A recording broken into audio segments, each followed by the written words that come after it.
అస్మద్గురుభ్యో నమః.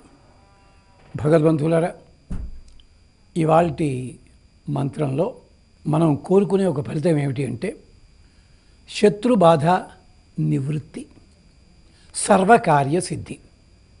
అంటే శత్రువులంటే మనం ఏదో ఇబ్బంది పెడతారని కాదు, మనం పనులు చేస్తుంటే ఎవళ్ళో ఒకళ్ళు ఏదో రకంగా అడ్డుపుల్లలు వేయడము, అడ్డంకులు కలిగించడము, లేకపోతే మన ఎదుగుదల చూసి ఈర్ష్యాసూయలతో ఉండేవాళ్ళు ఇలాంటివి ఉన్నట్టయితే ఎలాగా, అందుకోసమని అలాంటి దానికి ఇది కూడా అధర్వణ వేదంలోదే మంత్రం.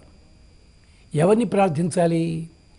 దేవతలకి శత్రువులు ఉన్నప్పుడు ఆ శత్రువులు తొలగించడానికి ఒక సైన్యాధ్యక్షుని ఇచ్చాడు పరమాత్మ.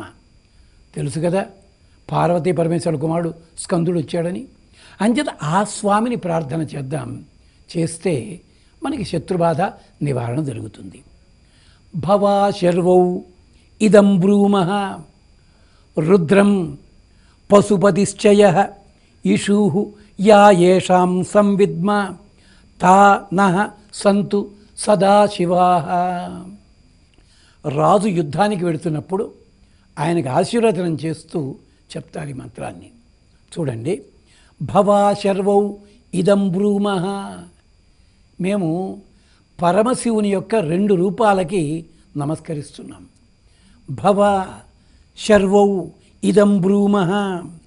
భవ అంటే అంతటా తానై వ్యాపించి ఉండే ఆ తత్వము. శర్వుడు అంటే ప్రళయకాలంలో భూతములన్నిటినీ, సకల జీవరాశుల్ని లోపలికి తీసుకునేవాడు. శిరు హింసాయామని చెప్పి, అంటే విష్ణువు వ్యాపి, సర్వవ్యాపి, లయకారకుడు పరమాత్మ. ఈ ఇద్దరిని, ఆ రెండిటికే రూపాలు భవ శర్వరూపాలు. రుద్రం, రుద్రుడు అంటే ఋతం ద్రావయతి, మనలో ఉండే అజ్ఞానాన్ని తొలగించేవాడు రుద్రుడే. దర్శనము కానప్పుడు మనకి కన్నీళ్లను తెప్పించేవాడు ఆ స్వామి. దర్శనమిచ్చి ఆనంద పారవస్యంతో కన్నీటిని తెప్పించేవాడు ఆ పరమాత్మే. రుద్రం పశుపతిశ్చయః. ఈ జీవులందరూ పశువులు, వీళ్ళందరినీ రక్షించేవాడు పతి, ఆయన పశుపతిశ్చ. ఇషూః యా యేషాం సంవిద్మః.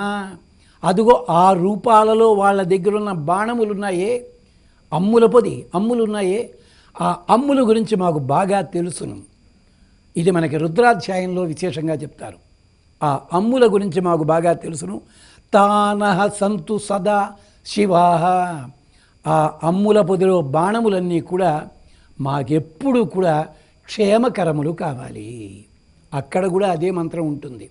ఓ స్వామి, ఎక్కుపెట్టిన నీ ధనుస్సుకి నమస్కారము. ఎక్కుపెట్టిన ధనుస్సు కాదు, ఆ ధనువు నారి తీసివేస్తే ఆ ధనువుకి నమస్కారము.